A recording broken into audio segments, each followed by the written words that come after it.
So in Genesis chapter 3, kung hindi ako nagkamali, when Adam and Eve, doon sila sa garden, no? And God came and then, alam natin, di ba, nagtatago sila. And bakit ba sila nagtatago? Dahil takot sila, di ba? Sabi ni God is, Adam, where are you? Yun ang tanong, where are you? And then he said, Lord, we are here, we are hiding ourselves because we are naked. So, takot sila dahil naked sila. But, ang pinaka-root is dahil sinuway nila yung sabi ng Lord na wag kayong kakain, no? Yung fruit na pinagbawal niya. And then, nakikita natin na it is all about yung pagkakamali, di ba? So, first na nangyari in the Genesis, yung fear is, yun ang unang nandoon yung fear sa buhay ng Eve at saka Adam. No? Adam. Okay, so fear na. So, what is fear? Ano ba yung meaning ng fear? Fear, it is the feeling of alarm we have when we expect trouble or danger. I know sa bawat isa natin, kung ilan tayo ngayon dito, I know na bawat isa sa atin is mayroon tayong fear. Amen? Siguro, iba-iba yung klase ng kinatatakutan. Last Friday, yung sa Bible study namin, na napag-usapan namin yon na yung about sa fear, about sa yung takot na nararamdaman. And then, it is an alarm, no? An alarm we have na hindi natin i-expect na mayroong trouble or danger na mangyayari sa buhay natin.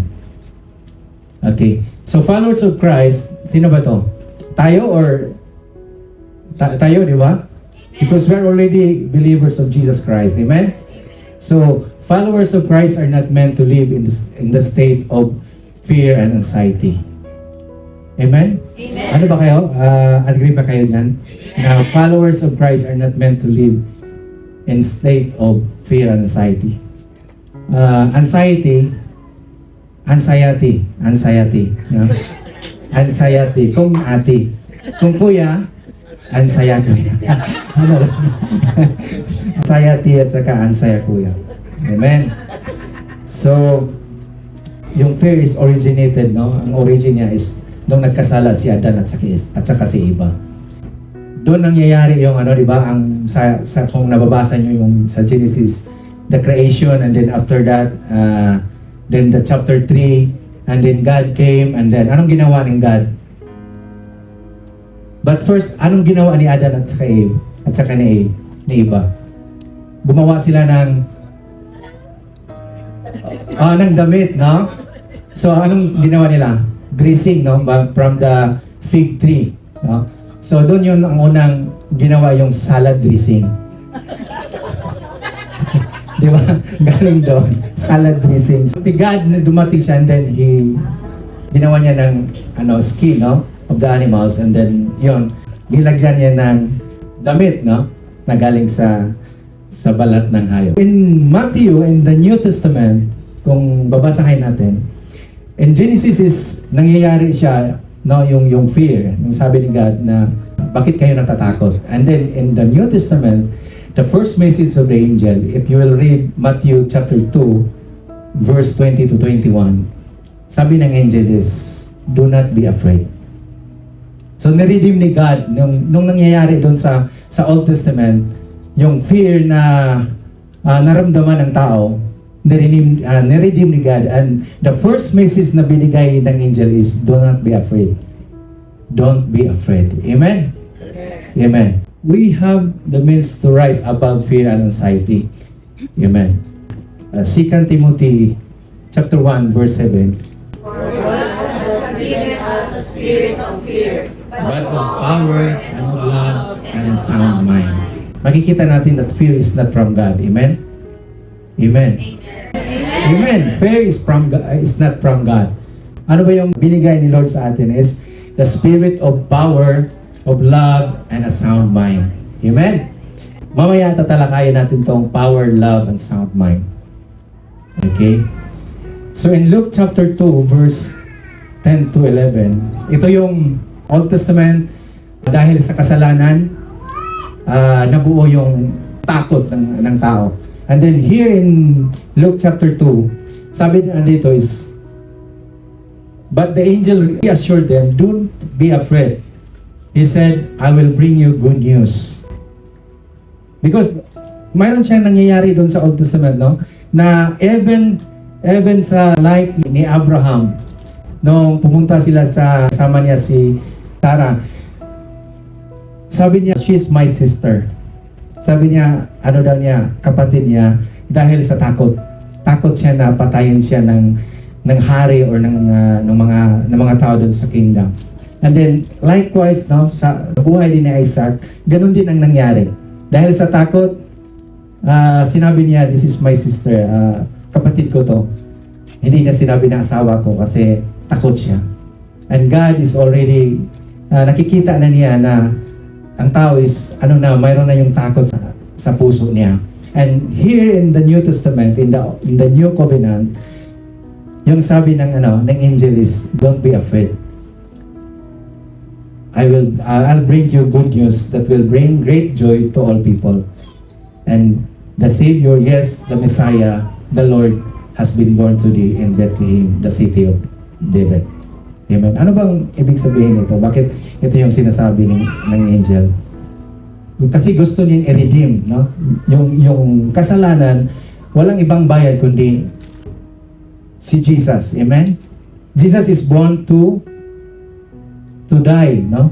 Jesus is born to die for our sins. Amen? Para mawala yung takot sa tao. Amen? Sabi ng angel is, don't be afraid. Huwag kayong matakot. Because Jesus finished work at the cross, we are reconciled to the Father. Because every time na matatakot tayo, ang tao is, pag may disaster na mangyayari sa buhay niya, ang iisipin niya is punishment, no? Punishment. Yun bang old mindset na pag may mangyayari na hindi maganda sa buhay ko or sa buhay mo, ang iisipin mo is, siguro pinaparusahan ako ni God dahil may ginawa akong hindi tama, mayroon akong ginawa na mali. But here, sabi dito, because of Jesus' finished work of the cross, we are reconciled to the Father. So, God is not mad at you. God is not angry with you. Amen? Dahil reconciled niya tayo. Dahil sa finished work of Jesus on the cross. Amen? Amen. So, Matthew 14, verse 22 to 32, ito yung story about disciples, no? The disciples, and then nakita nila si Jesus na naglakad sa tubig. Normally, ang tubig ay talaga, yung mga isda sa dagat or sa tubig is hindi talaga sila naglalakad. Amen? Amen. Normally, di ba? Yun ang normal talaga. But yung nakita ng mga disciple na naglakad si Jesus doon sa tubig, talagang kung babasahin mo tong passage na to, the disciples, we know that disciples, their majority is fishermen. Amen? Yun yung trabaho nila. Ibig sabihin, wala silang, grabe yung experience nila about sa dagat is, talaga, yung parang okay lang sa kanila kung mayroong bagyo, mayroong hangin. Parang itong time na to, kung babasahin mo, in verse 22, sabi dito, immediately Jesus made his disciples get into the boat and go before him to the other side while he sent the multitudes away. Sabi dito, immediately. Tandaan nyo tong word na to na immediately. Then verse 23, and when he had sent the multitudes away, he went up on the mountain by himself to pray. Now, when evening came, he was alone there. In verse 24, but the boat was now in the middle of the sea, tossed by the waves, for the wind was contrary. Wind was contrary because itong passage na to, tatlong beses na nakasulat dito about sa hangin. No? First is contrary. Ibig sabihin sa buhay natin, mayroong time na para bang kontra yung natin. May mga pagsubok, may mga trials na may gusto tayong gawin, gusto tayong i-achieve, but we feel like parang mayroon talagang kukontra, no, sa buhay natin. Then, in the next verse, sabi dito, now in the fourth watch of the night, Jesus went to them, walking on the sea. So, alam niyo kung ano tong fourth watch? of the night. Kasi kung titingnan mo yung orasan is, di ba, sa time nila is divided into 4. First watch is from 6 to 9 in the morning, and then 9 to 12 second watch, and then 12 in the evening until 3 in the morning. It is the third watch, and the fourth watch is 3 to 6 in the morning. So sa time na yun, ito yung pinakamadilim or ito yung pinaka-dark na oras, no? Sabi dito, Jesus walking on the sea. And when the disciples saw him walking on the sea, they were troubled, saying, "It is a ghost." And they cried out for fear. So, imagine natin, no? How many disciples of Jesus? 12. 12 disciples, di ba? Puro lalaki yon. Then, kung yung 12 disciples na ano sila, sabay-sabay silang umiyak, ano kayang maririnig natin? Kasi dito siya normal na nangyari. Mag-isip tayo na bakit umiyak yung mga disciples nung nakita nila. But in verse 27, sabi dito, "But immediately Jesus spoke to them, saying, Be of good cheer. It is I, do not be afraid. It is I, do not be afraid." So, sinabi na naman yung do not be afraid. Amen? Amen. Amen. And then, itong si Peter, ito talaga, alam natin si Peter, di ba? Pag may mga like conversation, siya yung pinaka-aktibo. Peter answered to him and said, "Lord, if it is you, command me to come to you on the water." Talagang, gusto talagang maniguro si Peter na si Jesus yung nakita niya. Ganun ba tayo? Buhay natin na gusto nating siguraduhin.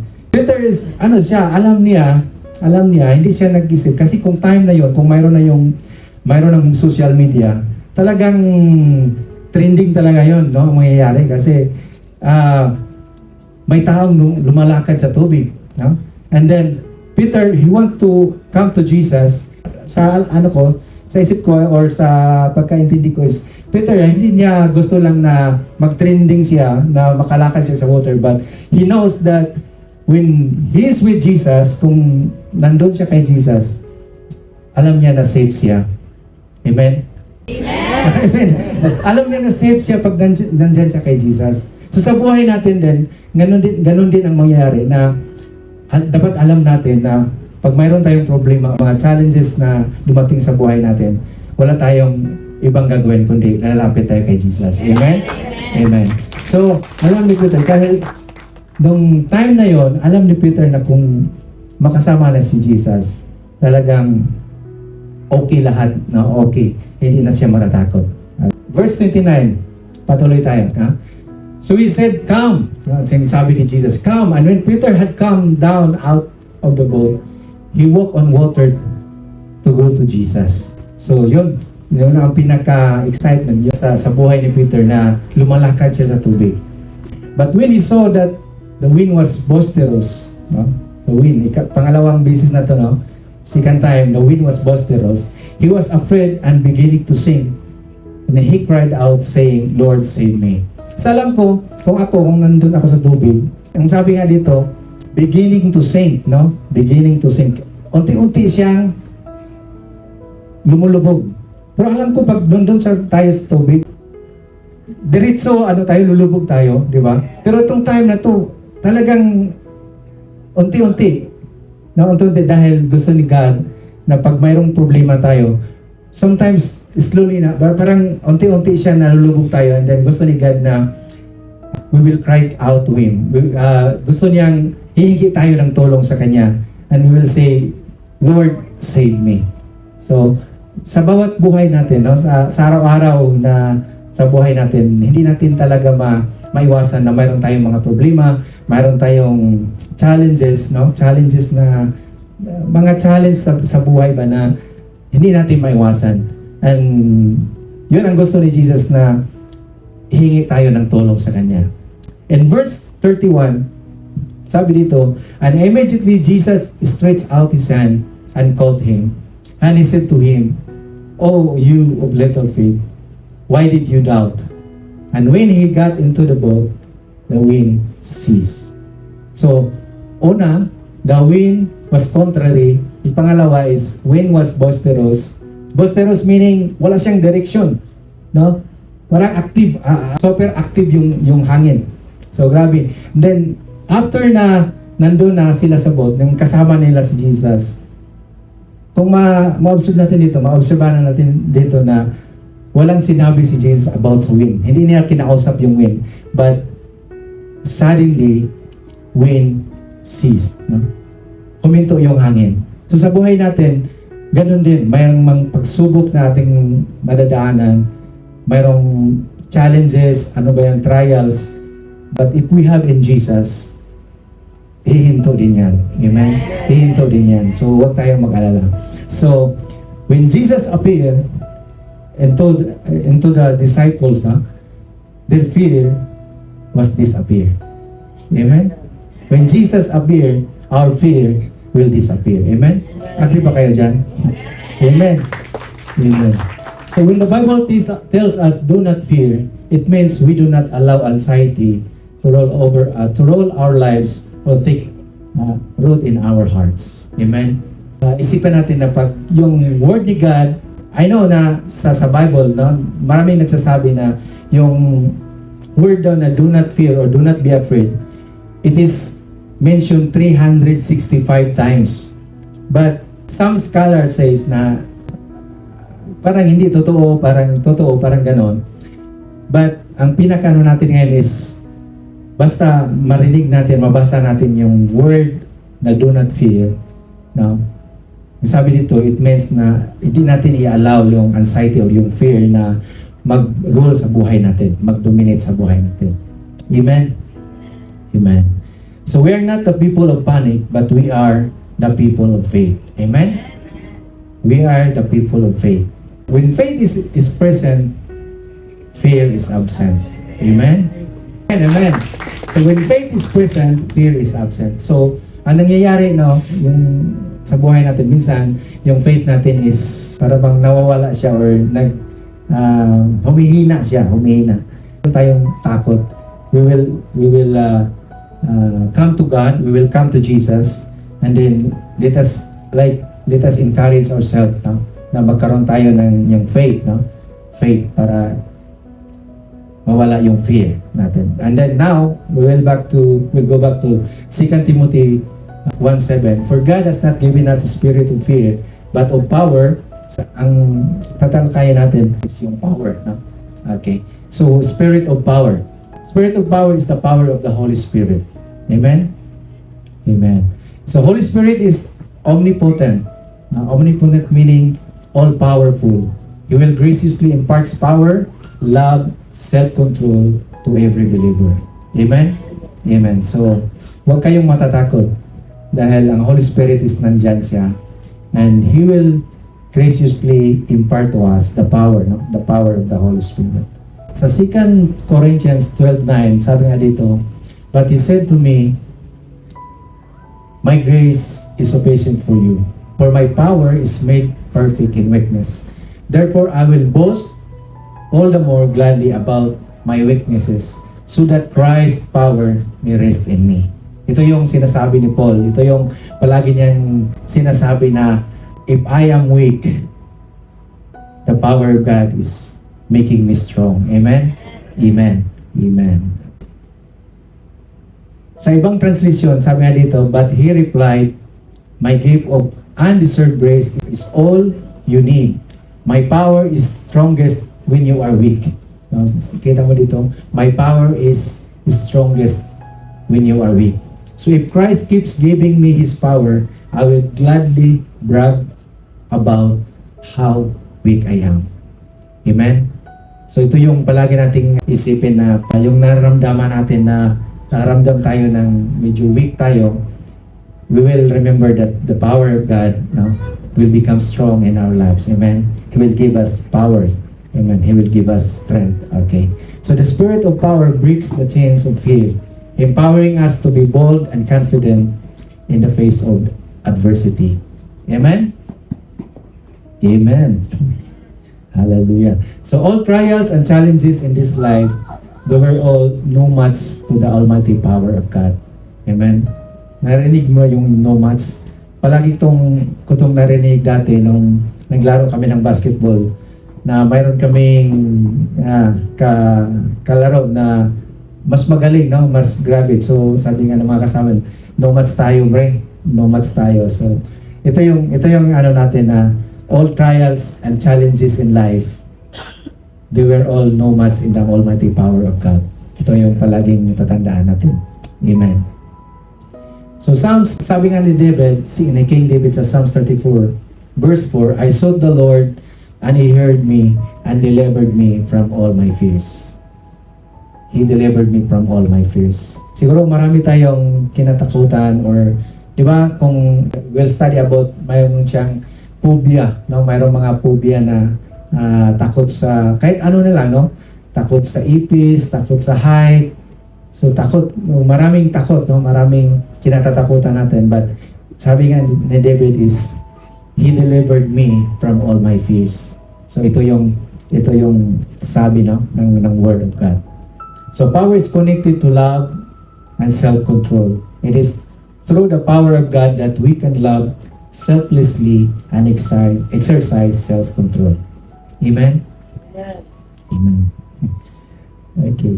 So, dito naman tayo ngayon sa spirit of love. So, love is a gift from God imparted through the Holy Spirit. So, kasi, di ba tayo sabi nga is love your neighbor as you love yourself. But yun nga, ang ginawa natin is, yun lang kaya nating mahalin yung mga lovable, no? Pero yung mga unlovable, minsan hindi natin kaya. Minsan, mayroon tayong pinipili. But sabi nga dito is, imparted, no? It is a gift from God, imparted through the Holy Spirit. Amen? So, sabi sa 1 John 4:19, we love each other because He loves us first.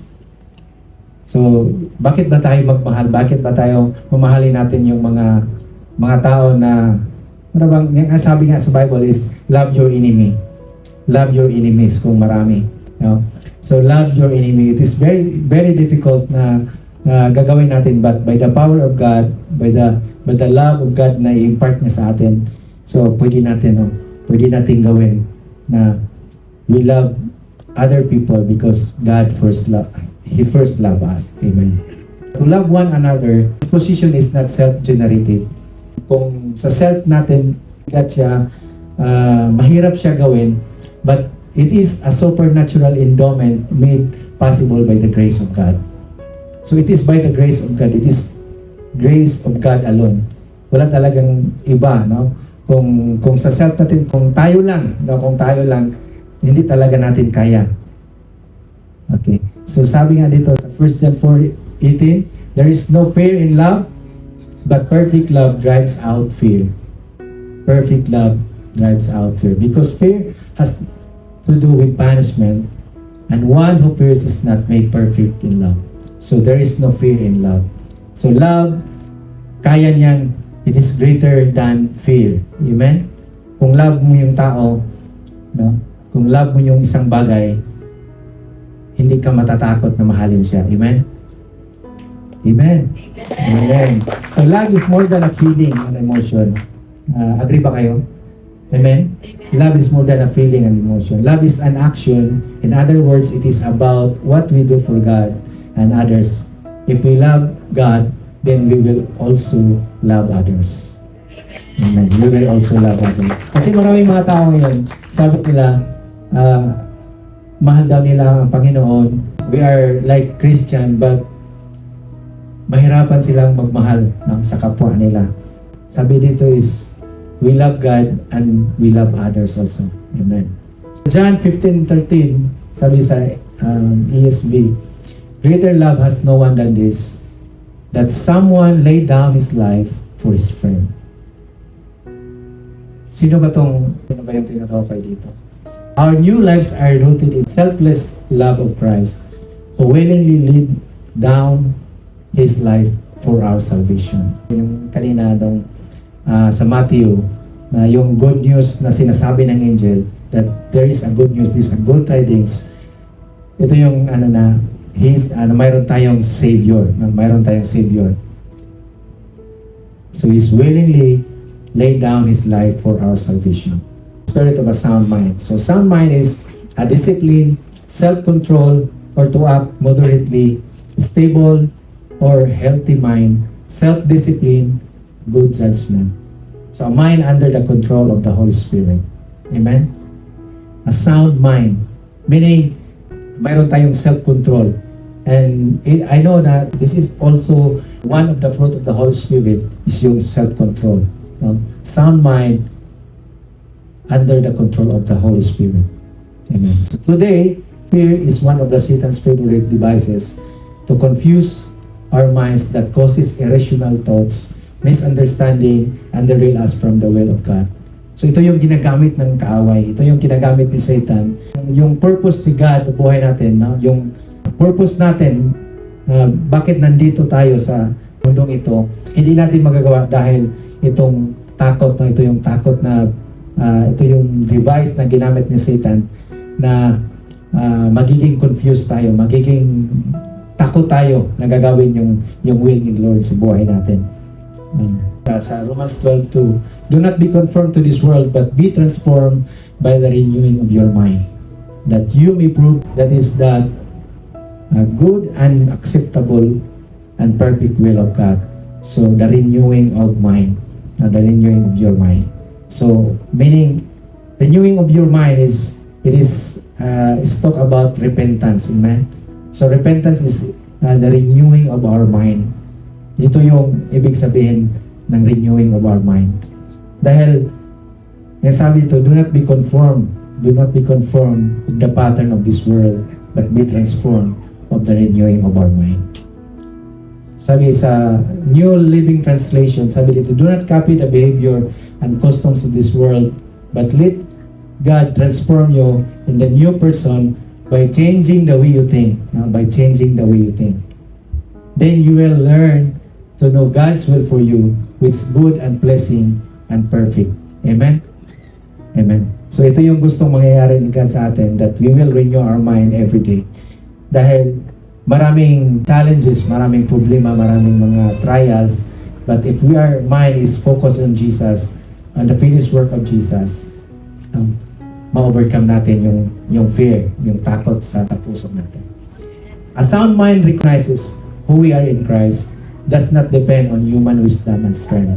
So ang sound mind or self-control, self-discipline, recognize that we are in Christ.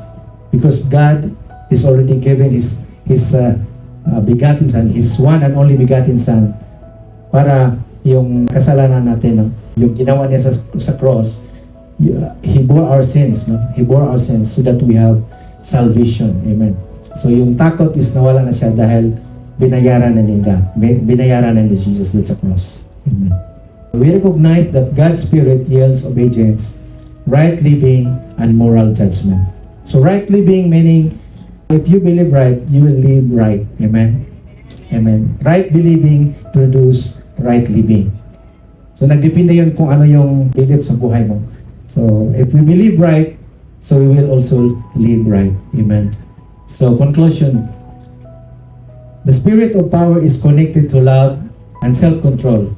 It is through the power of God that we can love selflessly and exercise self-control. Amen. So love is not just a feeling, it is an action. In other words, we demonstrate our love for God and we love others through what we do and how we serve. Amen. So in Matthew 22 verse 37 to 38 says, Jesus said to him, you shall love the Lord with all your heart, with all your soul, and with all your mind. This is the first and great commandments. We will love the Lord. But kung sa atin lang, kung sa self natin is we cannot do, no?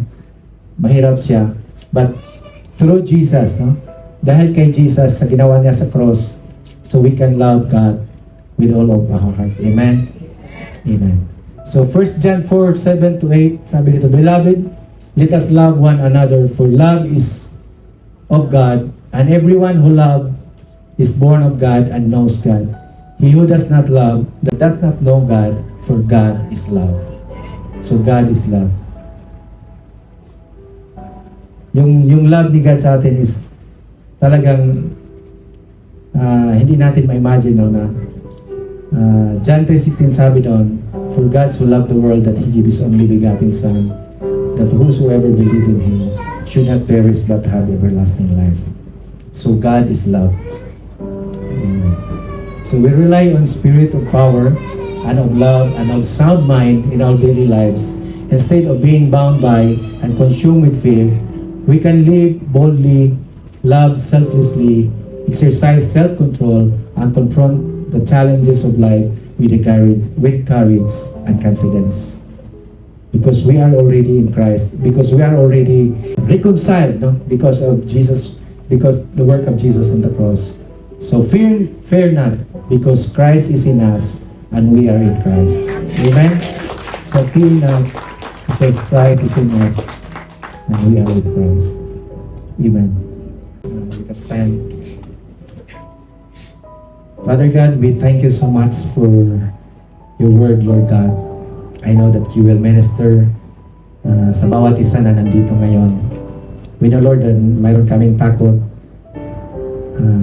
Iba-ibang takot, Father God, but in any situation, Father God, but we know that if we are in you, Lord God, our fear will disappear, Father God, because you are in our hearts, in our life, Lord.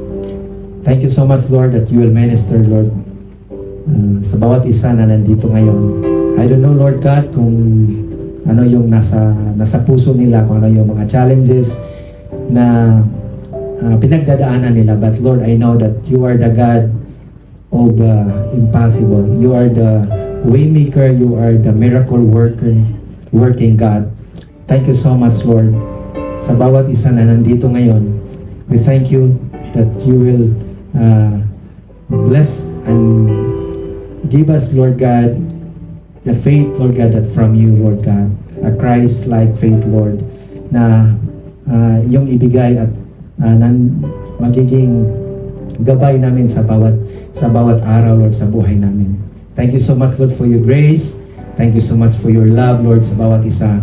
And thank you for this afternoon, Lord, na yung word mo, Father God, ay mag-grow sa bawat isa, sa bawat puso namin. We thank you, Lord. We give you all the glory and we give you all the praise. In Jesus' name we pray. Amen. Amen.